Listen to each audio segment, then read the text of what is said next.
네, 안녕하세요. 더 카메라 스쿨의 김영훈입니다. 오늘은 저번에 풍경 기본 리터칭에 이어서 라이트룸 두 번째 시간이죠. 인물이나 기본 나머지 이제 기타 리터칭 기법에 대해서 좀 보여드릴 건데요. 자, 우선 실행을 해볼게요. 저번처럼 파일을 어디서 가져올 건지 먼저 선택을 하고요. 어디서 아까 바탕화면에 우리가 깔아놓은 게 제가 레이저로 깔아놨죠. 이렇게 체크한 거를 풍경은 했으니까 가져오기 누르시면 됩니다. 자, 만약에 이쪽에서 어떤 라이브러리 창에서 뭐 보여지지 않는다, 그렇죠? 이렇게 하나씩 보여준다 그러면 여기 보면 하단에 이렇게 단체로 전체적으로 정렬된 걸 볼 수 있죠. 이렇게. 아니면 만약에 닫혀 있다면 밑에를 여셔서 이렇게 할 수도 있어요. 만약에 보이지 않는다면 이렇게 오른쪽 마우스 클릭하면 모든 사진이 체크가 될 수 있어요. 자, 지금 네 가지가 있으니까 우선 가장 기본적으로 우리가 리터칭 인물을 한번 더블 클릭해서 가져올게요. 저번 시간하고 마찬가지로 바로 현상으로 넘어가서 이제 피부를 할 건데요. 우리가 수정을 하려면 가장 기본적으로 이 디스플레이 창을 좀 수정하기 좋게 좀 만들어 놔야 되거든요. 자, 이때 우리가 이제 왼쪽 여기를 눌러서 여기 위에 보시면 이렇게 비율이 나와요. 그죠? 꼭 이것만 있는 게 아니라 이쪽에 링크를 클릭하면 여기 다 원하는 대로 저희 조절할 수 있죠. 그래서 얼굴 위주의 지금 피부를 지금 할 거거든요. 그래서 지금 피부를 조금 하려면 이때 4 정도로 해서 저는 작업을 좀 할게요.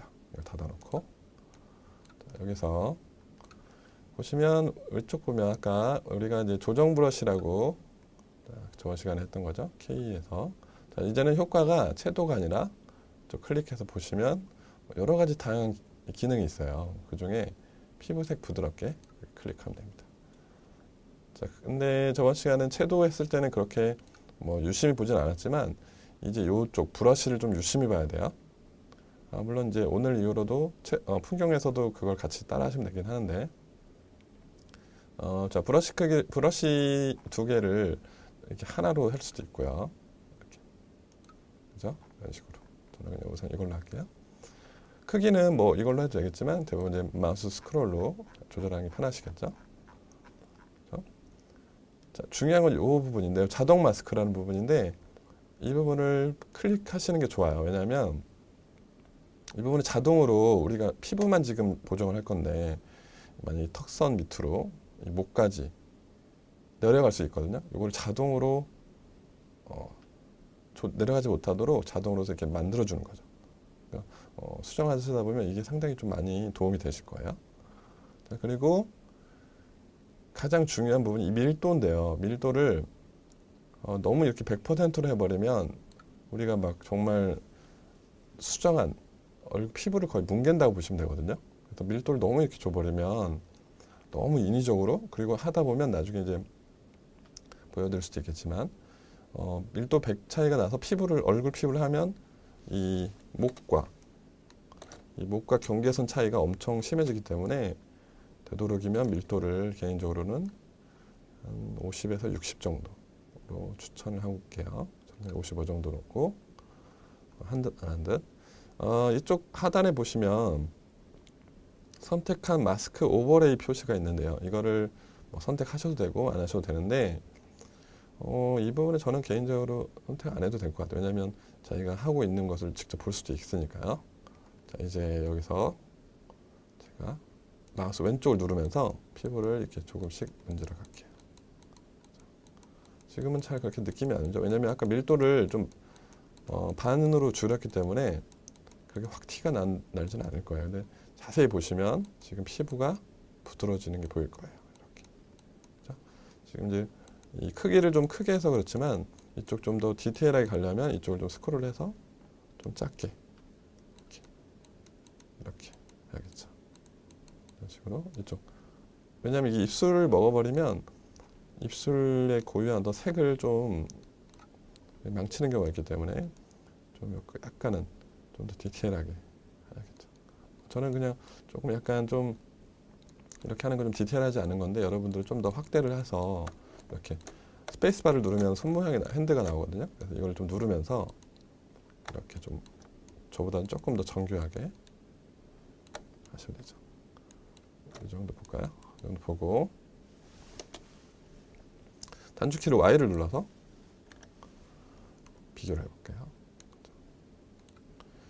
지금은 이제 아무래도 잡티가 있으니까 그래도 피부의 어떤 느낌이 좀 많이 부드러운 데 느껴질 거예요.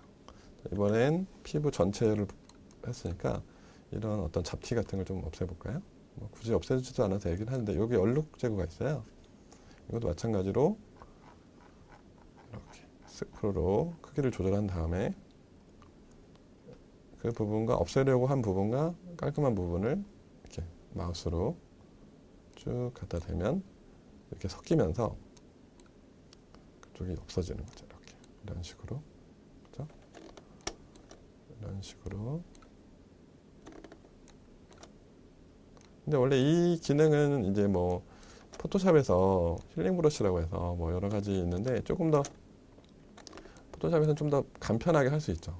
요즘에 뭐 CS6 같은 거 보면은 그냥 브러쉬를 막 편하게 막 문지르만 둬도 이런 게 다 없어지기 때문에 나중에 조금 더 우리가 이제 피부나 이런 부분은 이 라이트룸에서 어느 정도는 상당히 좋은 결과물을 나지만 조금 더 디테일하게 가고 싶다 한다면 포토샵으로 가서 꼭 그 느낌을 좀 구별하시면 좋겠어요. 한번 볼까요? 전후를 좀 볼까요? 그죠? 이거 좀 비율을 조금 더 줄일게요. 1.8로 할까요? 그죠? 전체적으로 어떤 피부나 어떤 톤 자체가 뭐 많이 하지는 않았는데, 그죠? 많이 좋아지죠. 그죠? 물론 뭐 여러 가지 다른 어떤 여러 가지 어떤 스킬들로 뭐 기본적으로 할 수 있지만, 저는 개인적으로 이 라이트룸은 이 정도만 하고 나머지는 이제 포토샵으로 들어와서 다시 또 디테일한 건 또 그쪽으로 수정을 하거든요. 특히 인물 같은 경우는. 그래서 여러분도 이제 포토샵도 좀 같이 병행을 하는 게 좋다고 생각합니다. 자, 우선은 이렇게 인물의 기본적인 수정을 해봤고요. 두 번째로 우리가 이제 밤에 좀 사진을 좀 많이 찍는단 말이죠. 그죠? 그래서 이제 감도를 많이 올려서 촬영하다 보면 우리가 이렇게 좀 많이 거친 느낌의 고감도로 찍으면 아무래도 좀 어두운 환경에서 찍다 보면 이렇게 좀 거친 입자가 되죠. 물론 뭐 요즘에는 브랜드에 어떤 브랜드는 뭐 고감도에서도 이렇게까지 크게는 아니지만 이제 만약에 뭐 만 이상의 고감도에서 인물을 찍다 보면 이렇게 뭔가 좀 사진의 선명도가 많이 죽게 되죠. 이럴 때는 그대로 이렇게 사진을 이렇게 쓰는 것보다는 이쪽 현상에서 쭉 내리면 여기 노이즈 감소라고 있어요. 노이즈 감소에서 간편하게 그냥 우리가 해결할 수 있는데요. 광도를 조금 줄여가면서 그 거친 입자를 뭉개보죠. 그렇죠? 이게 전과 후인데 아무래도 조금 그 노이즈를 많이 살린다는 거죠. 이런 광도로 좀 더 조절할 수 있고요. 또 우리가 요리 같은 음식이나 이런 걸 좀 표현하는데 아무래도 색에 대한 게 좀 강하게 표현되는 게 좋기 때문에 이런 어떤 음식이나 요리에도 상당히 좋죠. 뭐 여기서도 뭐 대비차도 보세요. 노출을 많이 올리는 것보다는 노출을 조금 그대로 두고 대비를 조금 올려 색을 조금 더 강하게 색상 대비를 좀 올려주는 거, 색의 대비를. 하이라이트는 뭐 따로 그렇게 없으니까 놔두고 생동감을 조금 줄게요. 주고 이쪽 컬러에서는 좀 어두운 부분은 최대한 이 어두운 부분은 조금 올려서 좀 밝기를 좀 더 맞춰주는 게 좋다고 생각해요. 흑백에서는 반대죠. 밝고 어두움을 조금 더 극명하게 차이나는 게 좋은데 컬러 쪽에서는 너무 어두운 부분이 너무 다크하게 나오면 컬러의 그 고유한 느낌이 좀 많이 죽는 것 같더라고요. 그래서 어두운 부분을 조금 더 올려주는 거죠. 그리고 뭐 우리가 전 시간에 배우는 것처럼 뭐 통곡선도 좀 해볼까요? 이것도 좀 올려보고, 이거 좀 내리고, S라인으로. 뭐 채도도 한번 해보죠. 채도도 이렇게 올려주고. 그리고 뭐 선명하게도 한 번 더. 우리 전 시간에 했던 거를 우리가 한번 다시 쭉 한번 복습하는 느낌으로 쭉 끌어올게요. 이건 아시죠? Alt키를 누른 상태에서 왼쪽 마우스를 눌러서 쭉 끌고 와서 그쪽 하얀 분포도만 주겠다. 자, 뭐 이 정도만 해볼게요. 그리고 Y를 눌러서. 그죠? 이제 보시면 우리가 이제 전에 수정하기 전에 이런 단계, 우리가 제가 이제 강의 때도 말씀드렸지만 라이트룸을 안 쓰시는 것보다는 기본적으로 이렇게 뭐 어려운 건 없기 때문에 가볍게 쓰시는 것도 상당히 좋다고 제가 말씀을 드렸었거든요. 그래서 수정을 어느 정도 조금 하더라도 이런 어떤 느낌이라든가 너무 먹음직스러운 그런 거 표현해낼 수 있죠. 그죠? 자, 우리가 이제 가장 중요한 부분은 저장을 해야 되는, 세이브를 해야 되는데 가장 쉬운 방법은 이렇게 오른쪽 마우스를 바로 클릭하고 내보내기를 누르시면 되세요. 당연히 이제 하드 드라이브, 내 컴퓨터로 오겠죠. 개인적으로는 그냥 그 원본의 동일한 폴더에 그냥 같이 넣는 것도 좋고, 이건 뭐 어디에다 넣을 건지 정하는 거니까요. 제가 이쪽에다가 폴더를 넣겠습니다. 그래서 그쪽에 폴더를 넣고 그쪽에다 폴더에다가 또 하나의 폴더를 넣겠냐 이거예요. 그래서 이쪽에다가 제가 하나의 폴더를 또 하나 만들게요. 하고, 자, 이거를 이제 이름을 바꿀 거냐 아니면 그대로 쓸 거냐 이건데요. 뭐 이거는 바꾸셔도 되고 안 하셔도, 저는 개인적으로 정의 이름으로 해서 순서대로 이렇게 하거든요. 왜냐면 제가 수정한 순서를 좀 알아야 되기 때문에 나중에 서치할 때도 좀 도움이 많이 되거든요. 그래서 저는 이런 식으로 하고, 이것도 뭐 자기 스타일대로 있으니까요. 자기 스타일대로 뭐 하셔도 되긴 해요. 개인적으로는 전 이게 편해서 이렇게 하는 거고. 왜냐면 지금은 이제 큰 파일로 넣을 거고 나중에 좀 웹용으로 또 잘라 넣을 때는 뭐 1-1 이런 식으로 또 할 거기 때문에 1로 우선 해놓고요. 나머지는 뭐 그렇게 크게 뭐 할 필요는 없는데, 지금 바로 그냥 저장을 해도 되는데 우리가 이제 알 필요가 있는 게 바로 이 파일 설정. 바로 저장을 하긴 해도 돼요. 근데 요거는 설명을 드리려고 하는 건데, 이쪽 보시면 색상 공간이라고 있어서 클릭해 보시면 sRGB, 아도be RGB, 뭐 프로포토야 뭐 이쪽에서 하는 거니까 우리가 이 두 가지를 우선 알아야 되는데, sRGB는 말 그대로 스탠다드 RGB라고 해서 우리가 쓰는 모든 브라운관, 모니터, 뭐 우리가 또 카메라에도 세팅하는 게 있죠. 이 두 가지가 카메라에서 세팅하는 색 공간이 있을 거예요. 그래서 카메라에서 sRGB로 촬영을 하고 그리고 모니터에서도 sRGB를 보고 이렇게 하는 거죠. 근데 이 아도be RGB라는 건 뭐냐면, 이 아도비사에서 sRGB로 인쇄를 좀 해봤더니 약간 청색과 녹색이 약간 좀 빠져 보인다.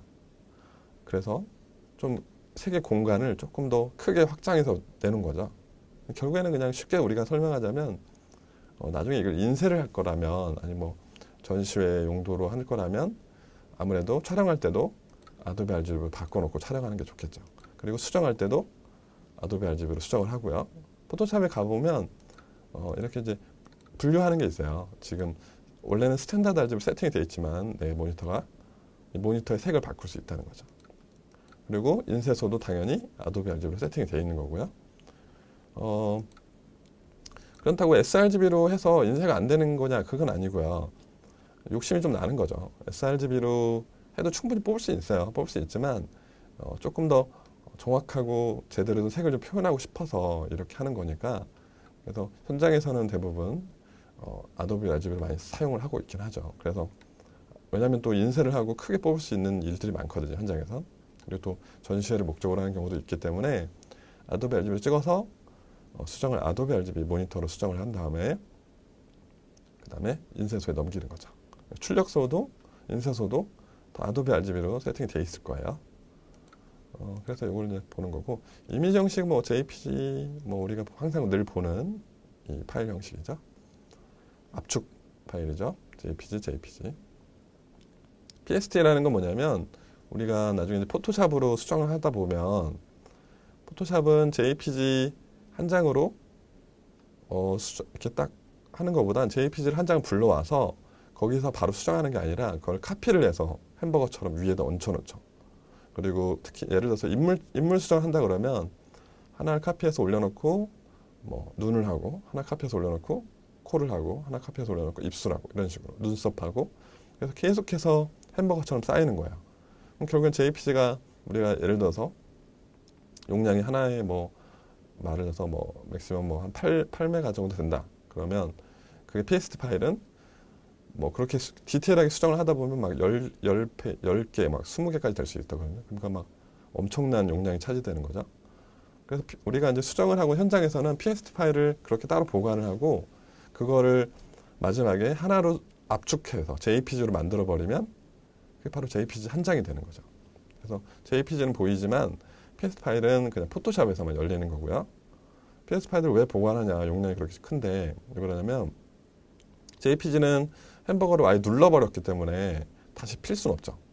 근데 PSD 파일은 그대로 층층마다 보관이 되어 있기 때문에 나중에 혹시라도 재수정을 할 이유가 있다거나 아니면 다시 원상복귀할 이유가 있으면 그냥 PSD를 불러와서 그 부분만 뭐 코를 좀 바꾸고 싶다 그러면 코 한 부분을 살짝 빼와서 다시 원상복귀를 할 수 있어요. 그리고 다시 집어넣을 수 있거든요. 그런 식으로 하면 이제 파일도 다시 살릴 수 있다는 거죠. TIFF 파일은 뭐 맥이나 맥키소시에서 많이 쓰시는 거고 DNG 파일은 우리가 카메라에 보시면 이 이미지 선택하는 게 있는데 뭐 JPG 그다음에 뭐 JPG 플러스 라우 그래서 그 라우라는 그 파일인데요. 우리가 그 라우라는 파일도 강의 시간에서 말씀드렸었지만 그 라우라는 걸 브랜드마다 다 이름을 틀리게 써요. 그렇기 때문에 이 DNG 파일이라는 건 그 라우 파일의 어떤 통합적인 묶음이라고 보시면 되죠. 원본은 말 그대로 아까 수정하기 전에 원본이고 JPG 그냥 이게 있어서 그냥 설명을 드린 거예요. 그래서 바로 내보내기를 하면 되는데 하나를 더 볼까요? 여기 워터마크라고 있는데 이건 뭐냐면 그 사진에다가 자기 이름을 쓰는 거예요. 뭐 이런 식으로.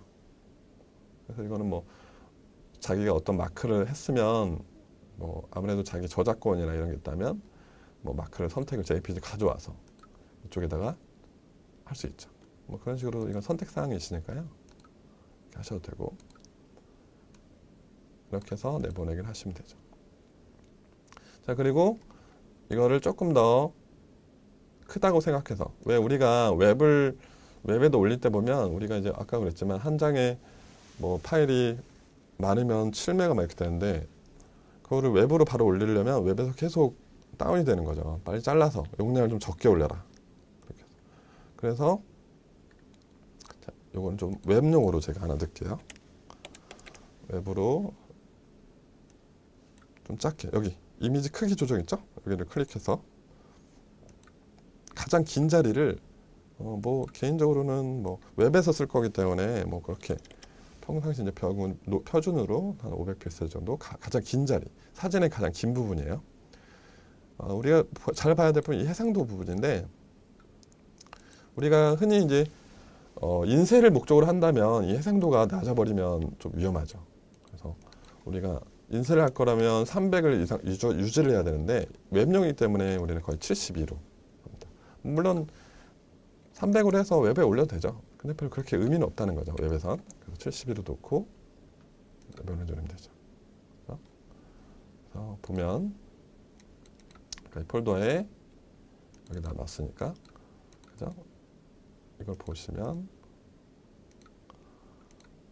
지금 보시면 지금 사진 크기가 여기 보이실 거예요. 그죠?